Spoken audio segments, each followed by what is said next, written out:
जय श्री राधे। आज श्री गिरिराज जी का पूजन का अवसर भी है और हमारा एक ग्रुप है ब्रह्मचर्य औषधि समाधान की श्रृंखला में आयुर्वेद समाधान नाम से। उसमें आज एक प्रश्न भी उठाया कि गिरिराज पूजन क्या, क्यों, कैसे। किसी ने आर्य समाजी बंधु का कुछ शेयर कर दिया था। वो लोग तो गिरिराज जी को भी गिरिराज जी नहीं मानते, परंतु हमारे शास्त्रों के अनुसार गिरिराज पूजन का अलग महत्व है, एक उत्सव है। आप देखोगे गिरिराज जी के संबंध में कई ग्रंथों में बहुत कुछ वर्णन है। उसमें से एक ग्रंथ है श्री गर्ग संहिता, एक है श्री ब्रह्म वैवर्त पुराण, श्री मद्भागवत महापुराण, विष्णु पुराण और थोड़ी बहुत स्कंदादि में भी वर्णन है। परंतु सबसे विशेष जो वर्णन है वो इस ग्रंथ में श्री गर्ग संहिता। इसमें गर्ग संहिता के गिरिराज खंड के अध्याय नंबर 9 में आप जब 29वां श्लोक पढ़ोगे तो आपको समझ में आएगा। बड़ा प्यारा वर्णन किया हुआ है कि श्री राधा रानी भगवान श्री कृष्ण के साथ रास रचा रही थी और उस रास में बहुत प्रसन्न थी। जब रास संपूर्ण हुआ तो श्री राधा रानी ने प्रश्न किया, यदि रासे प्रसन्नोसि मम प्रेम्णा जगत्पते तदाहं प्रार्थनां त्वां तु करो मे मनसि स्थितां।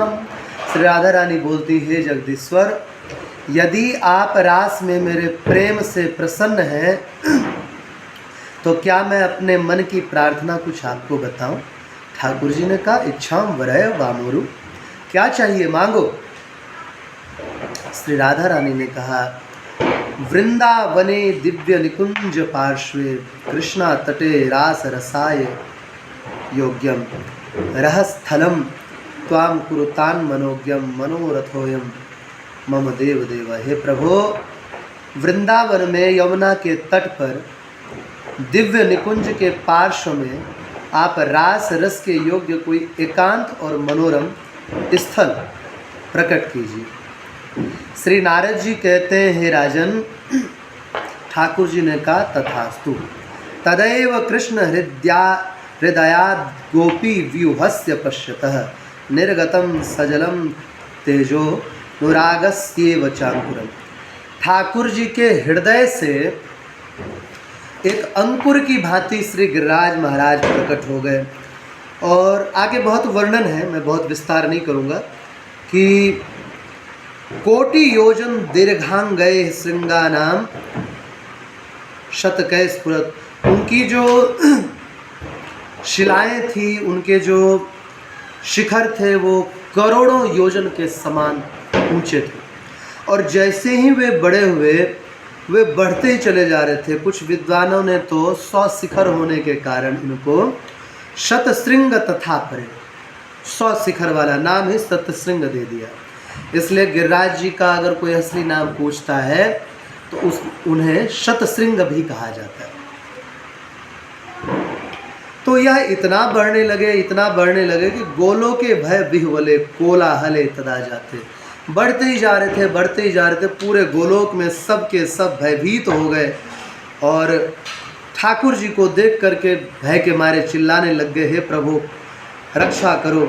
तो ठाकुर जी ने क्या किया, तुरंत एक थप्पड़ लगाया। और किम वर्धते भो प्रच्छन्नम, अरे मूर्ख, इतना आगे क्यों बढ़ता चला जा रहा है, रुक जा। इतना कहने पे गिरिराज महाराज ने अपने बढ़ने को रोक दिया। और कहते हैं, यही गिरिराज महाराज जब ठाकुर जी से ये राधा रानी ने कहा था प्रारंभ में ही कि प्रभु, पृथ्वी पर आप जा तो रहे हैं, परंतु अगर आपने मुझे छोड़ करके चले गए तो मैं जीवित नहीं बचूंगी, मैं प्राण त्याग दूंगी। तो ठाकुर जी ने पूछा कि अरे, ठाकुर जी ने कहा कि मैं तुम्हें छोड़ करके कैसे जा सकता हूँ, तुम्हें भी तो साथ में चलना है। तो श्री राधा रानी ने कहा कि हे प्रभु, मैं वहाँ नहीं जा सकती जहाँ पर 3 चीज़ नहीं होगी। 3 चीज़ क्या नहीं होगी? तो श्री राधा रानी ने कहा है, यत्र वृंदावनम नास्ति यत्र नो यमुना नदी यत्र गोवर्धनो नास्ति तत्र मेना मनः सुखम। यह श्री गोलोक खंड के 3 अध्याय के 32वें श्लोक में है। तो जब ठाकुर जी को यहाँ अवतार लेना था तो राधा रानी ने कहा गिरिराज जी को भी भेजो। तो गिरिराज जी को भेजा, तो किन के रूप में भेजा? गिरिराज जी को भेजा इन्होंने, वर्णन में है, द्रोणांचल जी की शालमली द्वीपस्थु द्रोणाचलस्य पत्न्या गोवर्धनो जन्म लेवे।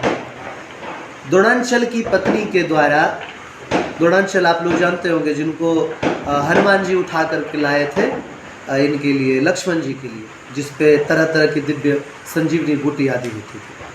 तो वहाँ उनके पुत्र के रूप में इन्होंने जन्म लिया और वहाँ भी बड़े विशाल थे। एक समय की बात है, हनुमान जी महाराज जिस समय भगवान श्री राम पुल बना रहे थे, सेतु बना रहे थे, तो बोले भाई छोटे छोटे बंदर निकट के पर्वत ले आओ और बड़े बंदर जो हैं वो चले जाओ दूर के लाने के लिए। तो हनुमान जी तो डायरेक्ट हिमालय ही चले गए। हिमालय में गए तो उन्होंने देखा सबसे बड़ा पर्वत तो ये गिरिराज है। तो विचार किया, अरे गिरिराज को ही उठा ले चले। बड़ा प्रयास किया उठाने का, परंतु वे नहीं उठे। आखिरकार हनुमान जी ने ध्यान से देखा तो गिरिराज जी की प्रत्येक शिला शालिग्राम शिला थी। तो गिरिराज जी ने कहा कि हनुमान हमें कहाँ ले जाना चाहते हो आप? हनुमान जी ने कहा कि भैया मैं तुम्हें भगवान श्री राम के चरणों में ले जाना चाहता हूँ। तो बोले अगर ऐसी बात है तो पहले बता देते, चलो।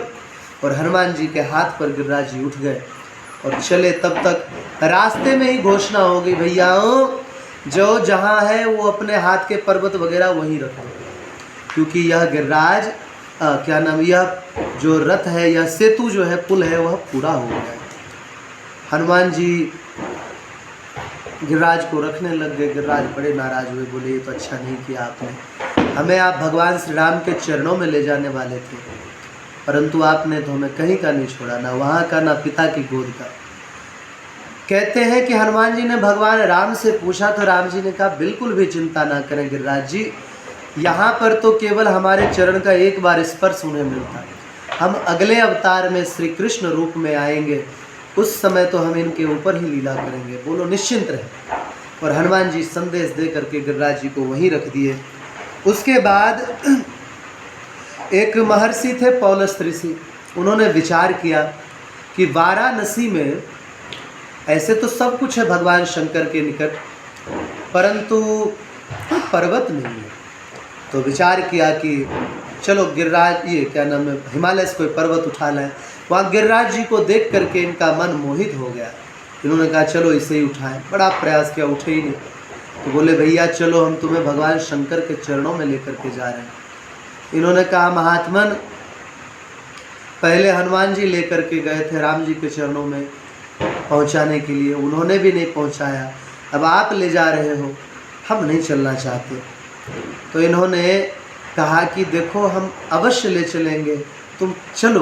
तो बोले एक शर्त है, मुझे अगर आप कहीं रख देंगे तो वहाँ से मैं उठूँगा नहीं। ठीक है, शर्त स्वीकार है। हिमालय से बोले, ये द्रोणांचल से, कि बेटा तुम्हारे इस पुत्र को मैं यहाँ से ले जाना चाहता हूँ। बोले महाराज जैसी आपकी इच्छा, ले जाइए।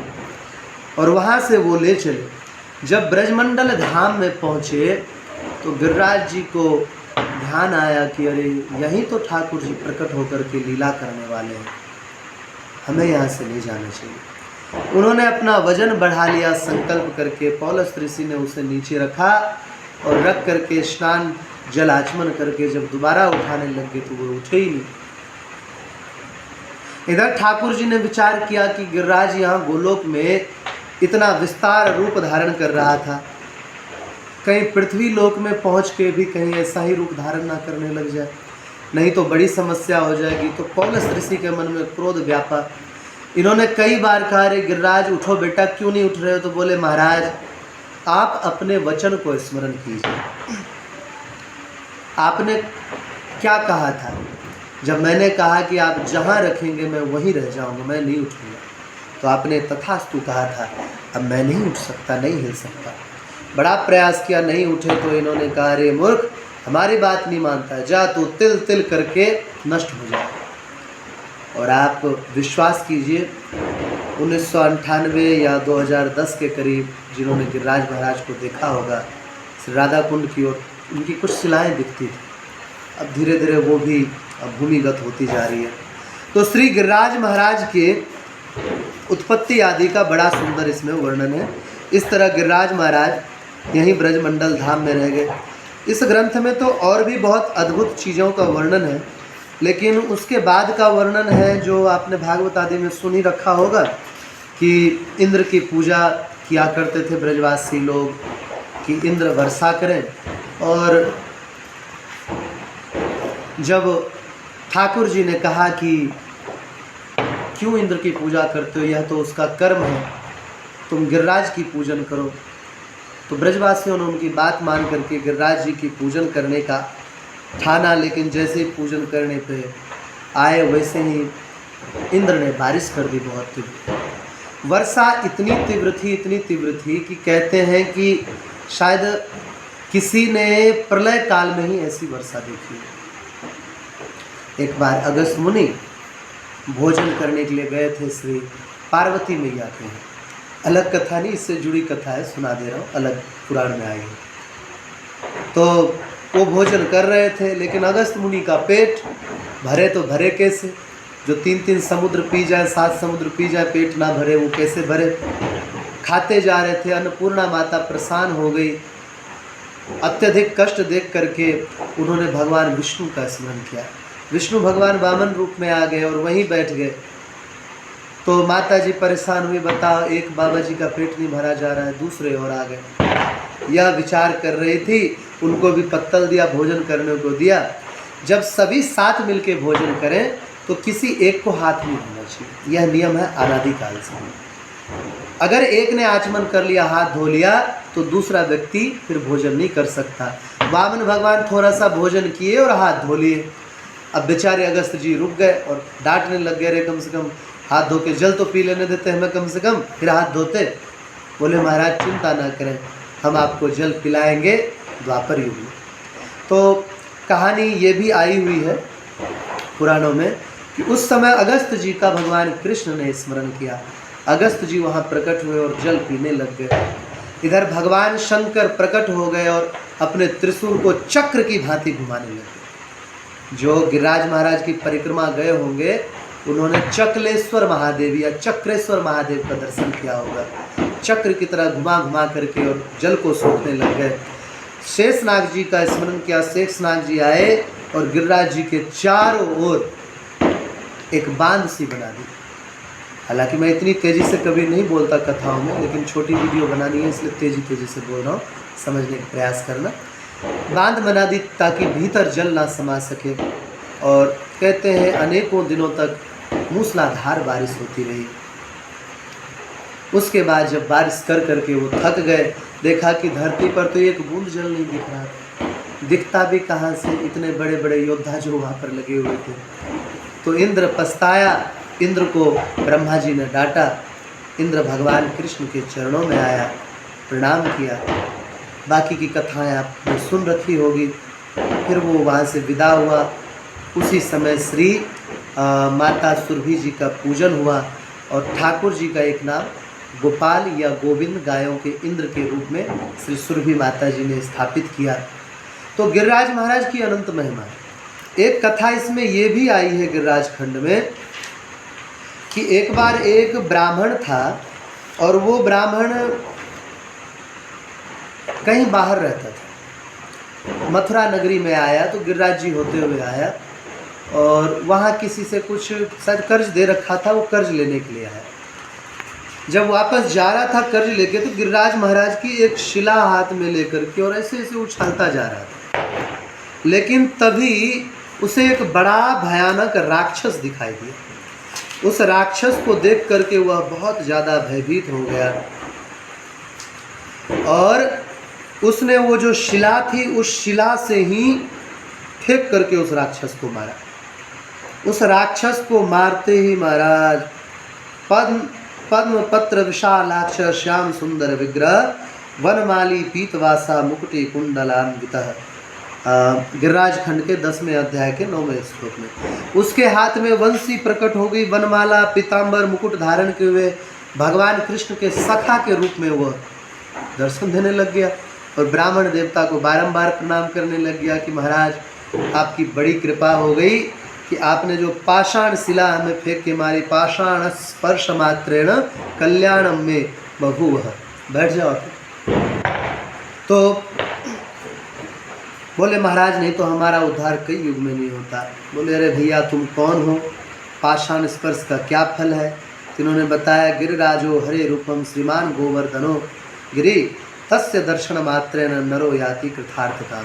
बोले गिरिराज महाराज जो है, मनुष्य अगर गंधमादन की यात्रा कर ले, गंधमादन यात्रायाम यत् फलम लभते नर, जितना उसके यात्रा में फल मिलता है, तस्मात् कोटि गुणम पुण्यम गिरिराजस्य दर्शन। गिरिराज महाराज के दर्शन मात्र से उससे करोड़ों गुना अधिक फल मिल जाता है। तो या गंधमादन केदारनाथ ये कोई छोटी मोटी बात नहीं बोल रहे, 5 वर्ष सहस्राणि केदारे यत् तपः फलम तच्च गोवर्धने विप्र क्षणे न लभते नर। हे ब्राह्मण, श्री केदार तीर्थ में 5000 वर्ष तक अगर कोई तप करे, बोले उसमें जितने फल की प्राप्ति होती है, गिरिराज जी में वह फल मनुष्य को क्षण मात्र में भी दर्शन मात्र से प्राप्त हो जाता है। और मलयाद्रो स्वर्ण भार दानस्यापि च यत् फलम तस्मात् कोटि गुणम पुण्यम गिरिराजे ही माशिकम। बोले मलयाचल पर्वत एक भार स्वर्ण का, मतलब मलयाचल पर्वत को तौल दो, इतना सोना अगर दान कोई करता है, बोले उससे करोड़ों गुना अधिक गिरिराज पर्वत पे एक मासा स्वर्ण दान से ही प्राप्त हो जाता है। महाराज इसमें तो बहुत श्लोक आया हुआ है। एक श्लोक बहुत अद्भुत आया है, तत्पदम ही नरो याति गिरिराजस्य दर्शनात् गिरिराज समम पुण्यम अन्य तीर्थम न विद्यते। बोले गिरिराज जी का कोई अगर दर्शन भी कर ले तो उसे भगवान के चरणों की प्राप्ति हो जाती है। इसके समान कोई दूसरा तीर्थ नहीं है। ऋषभाद्रो कूटकाद्रो, अब क्या बताऊँ मैं, बहुत बहुत बोले कि ऐसा कोई पुण्य नहीं है जिस पुण्य की बराबरी श्री गिरिराज महाराज के प्रदक्षिणा के कारण होता है। तो बोले भैया तुम कौन हो? बोले पूर्व जन्म में मैं एक बनिया था, बचपन से जुआ खेलता था, धूर्तों में रहता था, आगे चल के वेश्या में आसक्त हो गया और माता पिता पत्नी की ओर से फटकार मिलने लगी तो माता पिता को जहर दे के मार दिया, पत्नी को तलवार से काट दिया, धन लेकर के दक्षिण में चला गया, लूटपाट करने लग गया। एक दिन एक वेश्या को भी मैंने मार डाला, सैकड़ों मनुष्य को मार डाला और महाराज हजारों शूद्र ब्राह्मण बनिया सबको मारा। एक दिन मांस लेने के लिए मैं मृग लेने के लिए क्या वन में गया था, सांप ने डस लिया और मैं मर गया। यमराज के दूतों ने भयंकर पीटा, नरक पहुंचाया, कुंभी पाक नरक, तप्त सूर्मी नरक, और महाराज कल्पों अनेक नरक में रहना पड़ा। 10 बार तो सुअर की योनि प्राप्त हुई, 100 जन्म ऊँट बना, 100 जन्म बाघ बना, 100 जन्म भैंसा बना, 1000 जन्म सांप बना, 10,000 जन्म विकराल माँ खाल राक्षस ब्रह्म राक्षस बना। देखो मैं मन से नहीं बोल रहा हूँ, गिरिराज खंड के 11वें अध्याय में है, एवं वर्ष युतान्ते तु निर्जले विपिने द्विज राक्षसश चे दृशो जातो विकरालो महाफल। बोले महाराज एक दिन एक शूद्र के शरीर में प्रवेश हो गया और वो ब्रज में आया, तो जब मैं भीतर प्रवेश करने लग गया तो ब्रज के रक्षकों ने मुझे पीट के भगा दिया। बहुत दिन तक मैं बाहर भटकता रहा, तुम दिखाई दिए तो मैंने तुम्हें खाने की सोची, तुमने गिरिराज जी का पत्थर फेंक के मारा तो उससे मेरा उद्धार हो गया।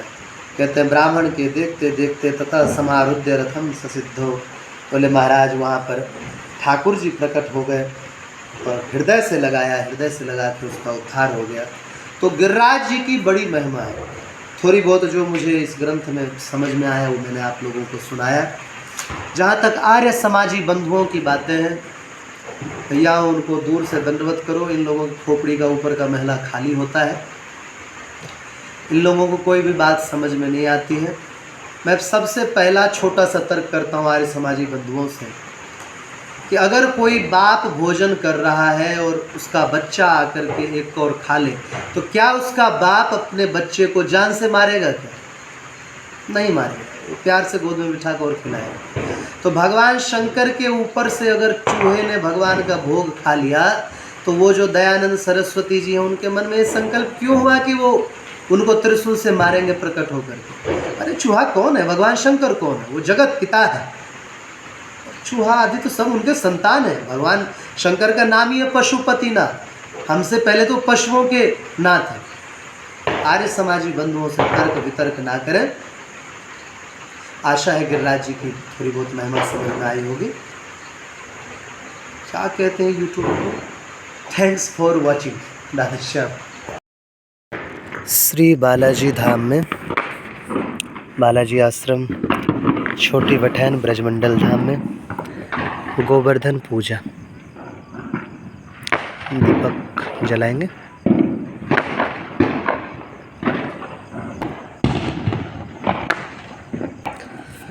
श्री गोवर्धन महाराज, महाराज तेरे माथे मुकुट विराज रहो।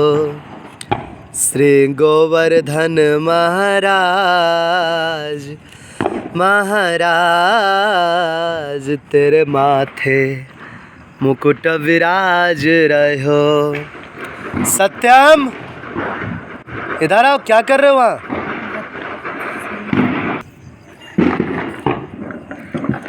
पुष्प ना भी हो तो ठाकुर जी का वचन है श्री गीता जी में, पत्रम पुष्पम फलम तोयम यो में भक्त्या प्रयच्छते। चावल, हाँ चावल तंदुल के रूप में।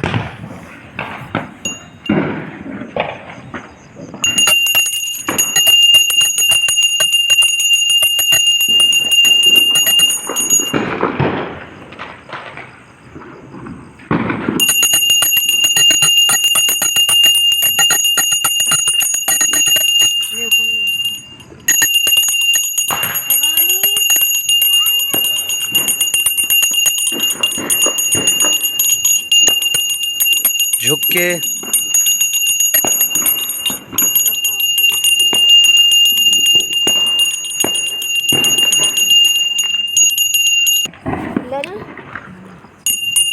वर्णन में आया है कि गोलोक धाम में श्री राधा रानी ने ठाकुर जी से कहा कि हमारे ब्रजमंडल धाम में कोई ऐसा पर्वत नहीं है जिस पर हम लोग विहार कर सकें, जिसे हम लोग, जिसमें सरोवर हो, झरना हो आदि आदि। तो कहते हैं कि ठाकुर जी के हृदय से श्री गिरिराज महाराज प्रकट हुए और प्रकट होते ही इतने बड़े होने लग गए कि सब के सब भयभीत हो गए।